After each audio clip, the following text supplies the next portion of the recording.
Bem, pessoal, vamos falar nesse vídeo de grandezas vetoriais. Tudo bem? Estamos aqui analisando as grandezas que são definidas através de um módulo da direção e do sentido. Elas são grandezas que se apoiam nesse segmento de reta que é o vetor. Então, nós temos a força, por exemplo, como um grande exemplo de grandeza vetorial. E a massa, uma grandeza escalar, não necessita de direção e sentido, apenas de módulo, intensidade. Então, o vetor está aqui, esse segmento de reta, que tem intensidade. Ele tem direção, que está numa reta suporte, e tem o sentido que é indicado pela seta. Então, o vetor é um elemento importantíssimo no estudo da física. É um elemento, é um ente matemático, é um segmento de reta que indica direção e sentido, intensidade e força. Bom, temos as operações com os vetores, quais sejam a multiplicação por escalar. Você tem um vetor de dimensão 2 unidades, multiplico por 5, vai a 10. Não há uma mudança no sentido nem na direção. Então, a multiplicação por escalar é possível. Você pode dobrar um vetor. Aqui esse pincel é um vetor, dobrei, multiplicando por escalar 2. Então, é possível fazer essas operações tranquilamente. Mas a operação que me traz aqui ao destaque é a adição. A adição de vetores é muito importante. Aqui temos o vetor A, B e C. Observe como o vetor é representado, né? Com uma setinha em cima da sua representação. No caso aí, a gente usa as letras do alfabeto.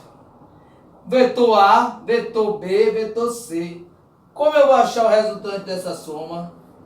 É só fazer a ligação desses vetores.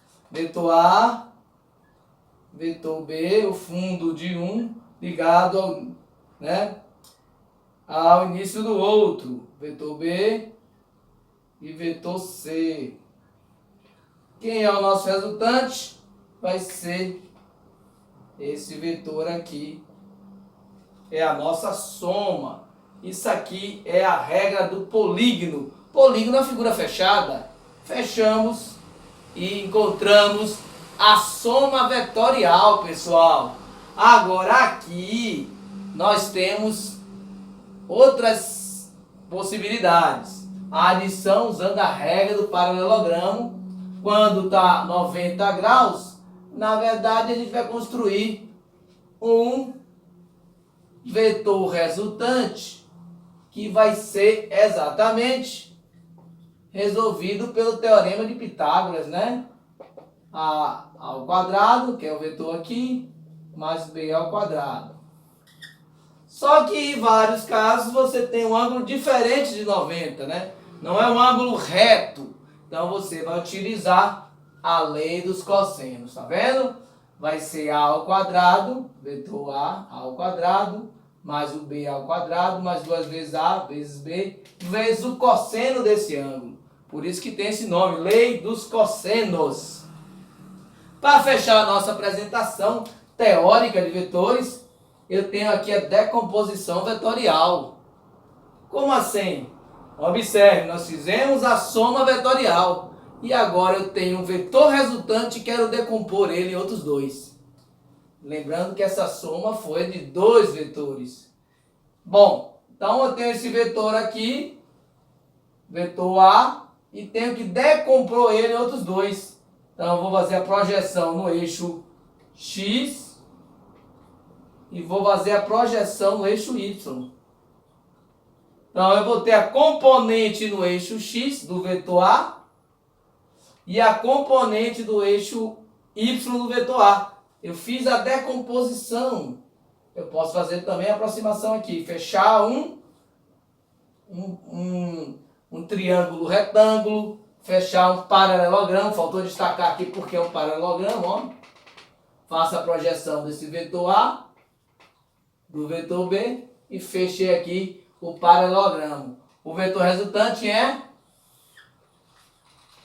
esse vetor aqui no meio. Bom, a decomposição está aqui. Componente X no eixo X, componente no eixo Y. Esses dois vetores somados, né, eles vão me dar o vetor resultante. A soma que eu digo é vetorial. Lembrando que a soma vetorial, eu posso usar o teorema de Pitágoras, lei de cosseno. E se eles têm na mesma direção, basta somar. Basicamente isso, eu nem comentei com vocês. Se os vetores tiverem a mesma direção, basta somar. Se tiver direção oposta, tem que subtrair. Bom, e a decomposição vetorial, que é muito importante para o nosso estudo em física e matemática. Aqui eu construí o eixo Y, eixo X. Aqui está o vetor, vamos dizer, sobre o plano cartesiano. Fiz a projeção no eixo X, projeção no eixo Y e encontrei as duas componentes. É como se eu tivesse o vetor A e o vetor B e encontrei o resultante. Agora eu tenho um resultante, quero encontrar A e B. Então aqui eu tenho o vetor A, tenho que encontrar o resultante. Ele é o resultante, tem que encontrar as componentes. Então eu vou ter que encontrar o vetor A em X, A em Y. Bom, e como é que eu resolvo encontrar cada um deles? Usando trigonometria, né? Do triângulo retângulo. Cosseno de θ, cateto oposto sobre hipotenusa. Então, desculpe, cateto adjacente. Aqui está o nosso ângulo, θ. Cateto adjacente, a componente em X. Sobre hipotenusa, que é o vetor. Faço multiplicação os meios pelos extremos e tenho que a componente em X vai ser a componente resultante vezes o cosseno do ângulo, θ. E agora o seno. Seno, sim, é cateto oposto, olha aqui, sobre cateto, sobre hipotenusa. Pronto. Agora eu faço a multiplicação dos meios pelos extremos.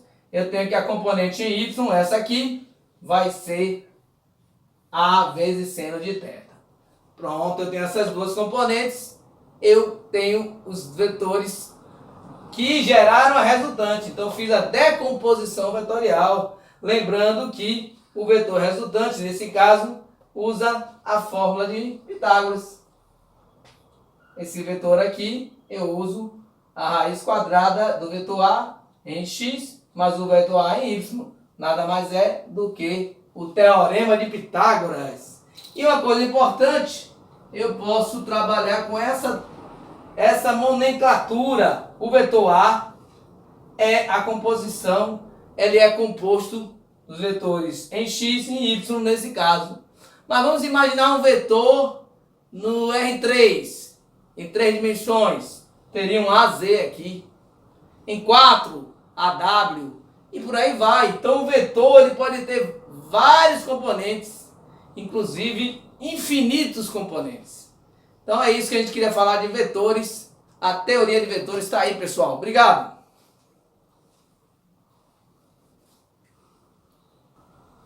Bem, pessoal, trazendo aqui uma aplicação na física da decomposição vetorial.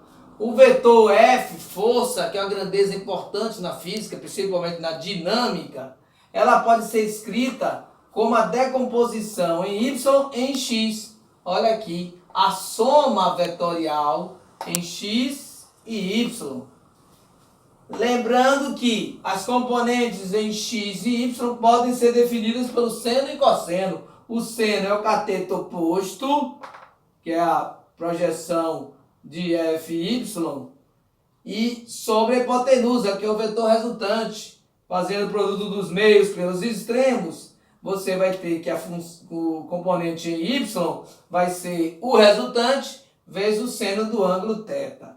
O cosseno vai ser cateto adjacente a θ, f de x, que é a componente em x, sobre o vetor resultante. Fazendo o produto dos meios pelos extremos, você tem f de x igual a f vezes o cosseno de θ. Levando essas duas componentes para a soma vetorial, que é muito importante nesse caso, eu utilizei um vetor e representei ele como a soma de duas componentes. Eu posso trocar, ó, quem é a componente em x? F cosseno de x. Quem é a componente em y? Vetor f seno de θ. Então a gente consegue assim representar um vetor através das suas componentes, aqui nesse segundo caso, aplicando as intensidades de cada um. Lembrando que aqui eu coloquei os vetores unitários, indicando a direção. Ó, esse primeiro está em x. Então coloco o vetor unitário I. É uma indicação da direção desse vetor. Ó, componente em x. E eu coloco o vetor unitário J para indicar que ele é a componente vertical do vetor. Ok, pessoal? Bem, pessoal, continuando a aula de vetores, nós vamos ver aqui a multiplicação do vetor A e do vetor B. Como eu disse antes, a multiplicação por escalar é simples. Não altera sentido nem direção do vetor. Olha aqui o vetor A, 2 vezes A, você dobrou o módulo do vetor, ou a intensidade dele. Aqui você dobra um módulo, 2 vezes o módulo do vetor. Lembrando que o módulo eu represento dessa forma. Então, tenho aqui o dobro do vetor, sem alterar a direção e sentido. O produto escalar de dois vetores, esse vai me gerar um escalar também. O que ele é definido? Olha a simbologia. A notação A, pontinho, que é o vezes B. Aqui é o produto escalar. É o módulo de A vezes o de B vezes o cosseno. Esse é módulo. Quer dizer, esse é escalar, esse também vai gerar o quê? Um escalar. Então, é uma operação importante também com vetores. E é baseada nas projeções. Ó. Aqui tem o vetor A, sua projeção A cosseno de θ. O B, projeção em B, em A, B cosseno de θ. Existe também, ele respeita a propriedade comutativa. A vezes B igual a B vezes A. Agora, o produto mais importante é o vetorial. Ele resulta um novo vetor C. A, produto vetorial B, é o vetor unitário perpendicular vezes o módulo de A, vezes o módulo de B, vezes seno do ângulo. Daqui eles formam, C vai ser gerado de forma perpendicular a A e B. A e B vão formar um plano. Esse plano eu vou gerar um vetor C que é perpendicular a eles. Olha aqui o destaque. C é perpendicular ao plano formado por A e B. E esse vetor C é gerado aqui perpendicularmente pelo produto vetorial de A vezes B. O produto de A vezes B. E aí chega, onde é aplicado, por exemplo, essa questão? No sentido da corrente elétrica. Tá? Vocês vão estudar isso em eletricidade. Mas eu estou dando uma aplicação, mas tem outras aplicações da regra da mão direita. Sendo que você parte do vetor A para o vetor B e determina o sentido. Aqui eu estou do A indo para o B. Sentido nesse aqui, ó, subindo, né? Se eu, por acaso, fazer o sentido contrário do B para o A, o que acontece? A regra da mão direita está indicando que o vetor é para baixo, ele é negativo. Aqui ele é positivo, aqui é negativo. Então não existe a comutatividade do produto escalar. É um produto vetorial A, vetorial B, é o oposto de B, vetorial A. Então tá aí um resumo de vetores. E no caso aqui, produto vetorial, que é um novo vetor que surge do produto de A vezes B de forma perpendicular e caracteriza-se por um vetor, porque olha aqui o vetor unitário. Aqui é escalar, aqui é escalar, aqui é escalar, mas aqui o vetor unitário, que é o vetor perpendicular, ele está indicando que aqui também vai ser um vetor. Diferente do produto escalar, que aqui é tudo escalar, ó. A escalar B, A produto escalar B é um escalar também. Ok, pessoal? Bem, pessoal, vamos usar aqui o GeoGebra para fazer adição de vetores. Então tem aqui a setinha, ó, mover. Então posso alterar aqui o meu plano cartesiano, vou sempre recorrer a ela. Aqui eu tenho a função vetor. Vou colocar aqui um vetor nascendo nessa origem até o 4. Tá vendo o vetor de A a B, segmento AB. O GeoGebra chamou ele vetor U. Ok? Vou na setinha de novo para mover. Colocar organizadamente aqui. Bom, agora mais um vetor. Vou aqui na função vetor, que é um segmento de reta. Vamos colocar de 0 a 6 ou de A a C. Ele chamou de vetor V o GeoGebra, ok? Vou na setinha de novo para evitar problemas nos comandos. Então o W vai ser a soma vetorial resultante. A resultante é a soma vetorial de U mais V. Olha aí. Colocar até uma corzinha diferente para ficar um vermelho aqui para a gente ter o realce. Esse aqui é o nosso resultante. Bom, sempre recorrendo à função mover para evitar problemas aqui. Então a gente pode aqui tem um ângulo de 90, né? Então um ângulo reto. Então aqui a gente está usando o resultante aqui, encontra com Pitágoras. Mas a gente pode fazer variar aqui para ter que usar a regra do polígono. Não, ainda continuamos com a regra do polígono. Vamos usar do paralelogramo. Então vamos ver. Aqui ainda está tudo 90 graus.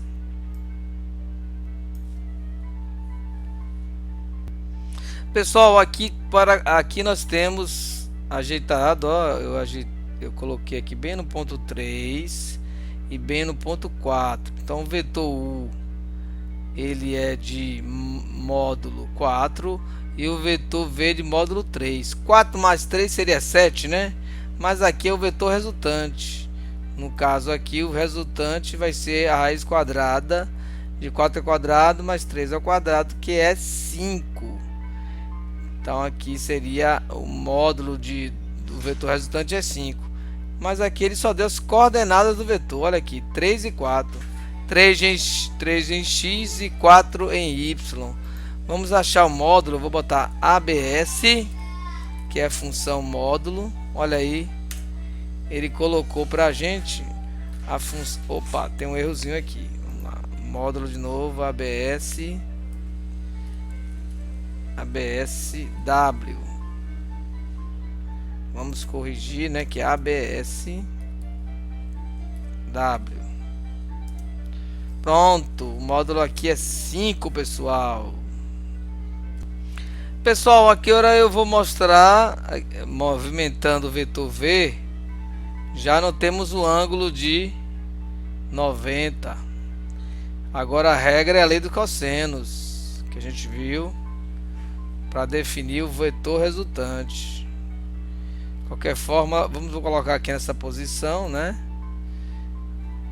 Olha aqui, o vetor resultante tem coordenadas 4 no eixo X e 5 no eixo Y. Esse é o nosso vetor resultante, já usando a lei dos cossenos.